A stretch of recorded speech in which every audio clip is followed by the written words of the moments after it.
Hi everyone, my name's Anne-Marie. Welcome to this card making project featuring lots and lots of Anna Griffin goodies.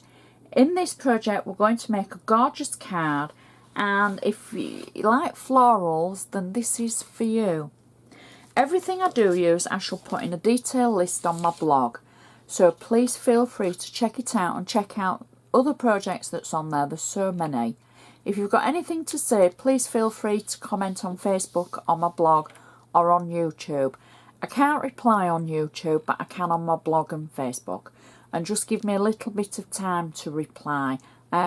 It's not normally instant, because obviously think about work commitments and time differences. So the first thing we need is our base card. And this is a true 6x6 card. I have a bee in my bonnet about 6x6 cards because they're not always as it says on the tin. They're not always that size. But this one is because I made it myself from a 12x12 sheet of cardstock. Cut it in half and I've folded it.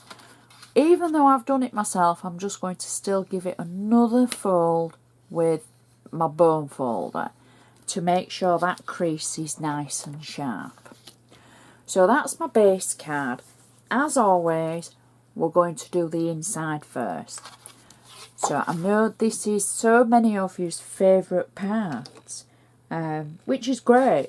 I like all of it, but I know some of you just want the inside ideas, and hopefully I do give some ideas. So what I've done is I've cut a layer that's going to fit inside my card, and I've already stamped the layer with, now this is a set of Anna stamps from a few years ago, and they had banners and flags and lots of different letters in them, and this is one of the stamps that was in that set. And what I've done is I've stamped it using Stays On ink, and then I've simply watercoloured it just to give it a little bit of depth and to give it just that touch of colour, really. Not too much, just a wash.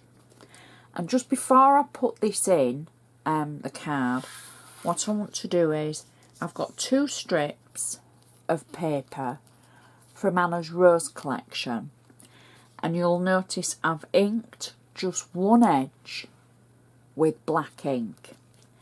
I've got double-sided tape on it, and I'm simply going to position it at the top of our insert panel like that, and then I've got the same for the bottom from Anna's Rose collection, and I've inked just one side of it with black ink, and again I'm just going to add it to our insert panel and like that. And then I'm going to snip off those little bits that are hanging over the edge, like that, and that, and then this side, like that. And clear them away into my box because we don't want to see bits. There we go. So now what I've got is a panel that's dressed up and ready to go. And I didn't want to do that in the card because I didn't want the strip to be the full length of the card. I know we've done that before, I just wanted it the size of the panel. And it just gives it a little bit of something extra. Now that black line that we've added with the ink will make it look like a faux layer. There we go. And it makes it look like you've added an extra layer of cardstock underneath it. And you've just matted and laid those strips. Now that's a really pretty insert. Even prettier than I imagined when I was prepping. So I really like that. We'll use that idea again. So that's our insert done. You've got enough room for your to and from, and even a tiny little message. So now we can do the outside of our card using my bone folder again to make sure we've still got a nice, neat, sharp edge. So the first thing I've got is some black cardstock. You remember how we did the black edge on the inside? So that'll make it match perfectly on the outside because our base layer is black. Now I could have been really economical with this and cut away the centre, but I didn't. No reason, I just didn't on this one. So I know sometimes we're economical to save the centres, but I haven't done. So next I've got a sheet of the paper from the Rose collection from Anna, and it's cut just slightly smaller than our black layer, and that will create a matte and layer effect.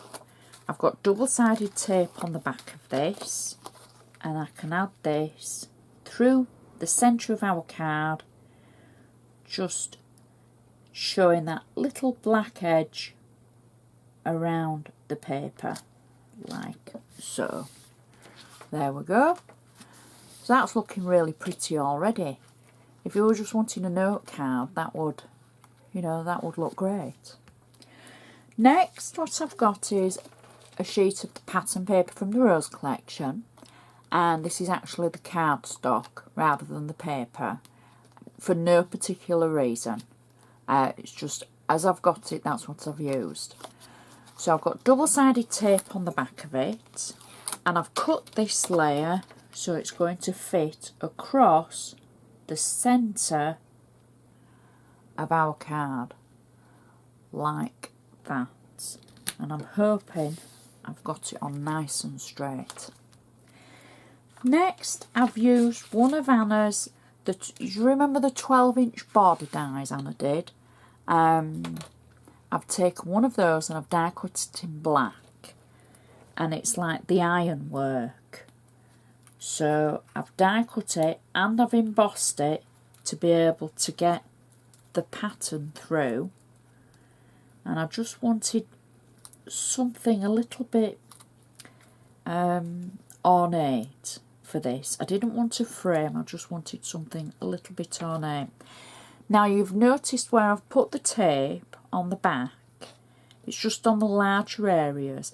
I could use wet glue as well, we've done that before, and we've used our Xyron as well, but on this occasion I'm just using tape through the larger sections, and I'm simply positioning it through the front, through the centre of our previous layer, like that.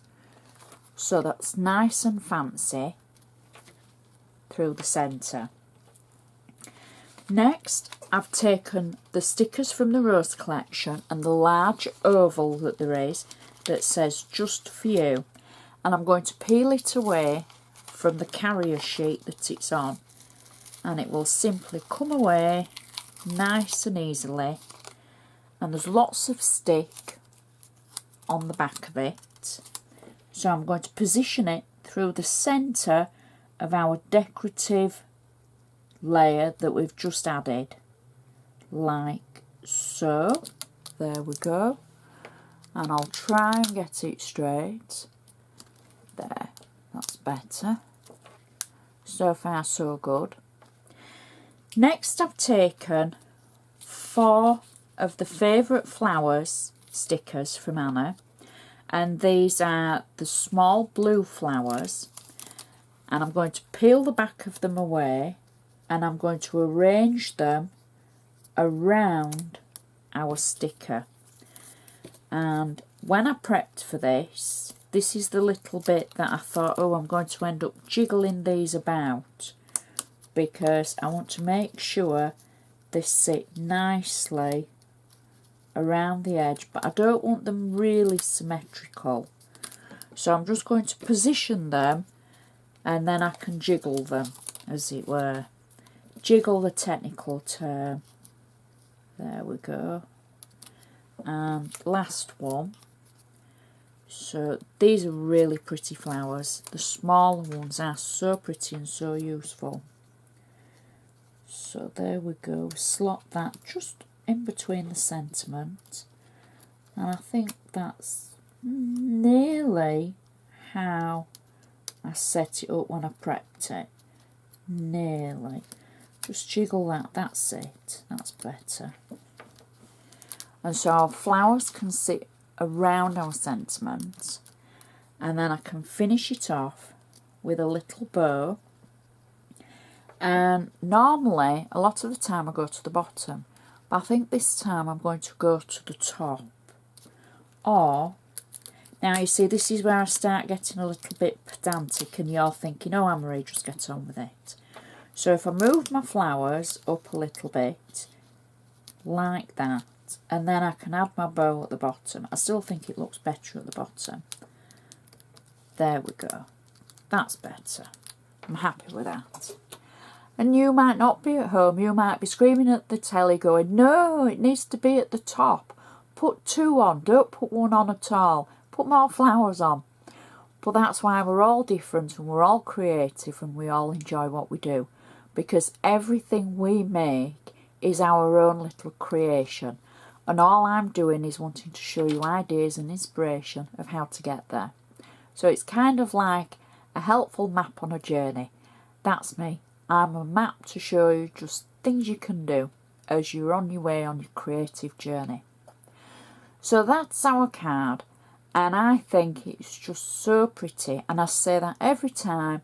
But when you prep things and they turn out better than you expect, that's when you sort of think, oh, that is so pretty. And it just all works so well together. Stands up nicely. That is definitely a mantelpiece pleaser, and I'm sure you'll agree. If it sits on a windowsill out, you know, it wouldn't hurt me. I'd still be honoured that somebody would have got my card. But I think that will go on a mantelpiece. So I do hope you've enjoyed watching. There's so much inspiration on my blog now. Obviously, I've got the 2 projects a week with Anna, and I've got the Spellbinders projects, and I'm starting to add projects that I might have done for other people as well. So please keep checking back. I love hearing from you, and I'm just so pleased you enjoy what I do. So thank you for watching, and I shall see you next time.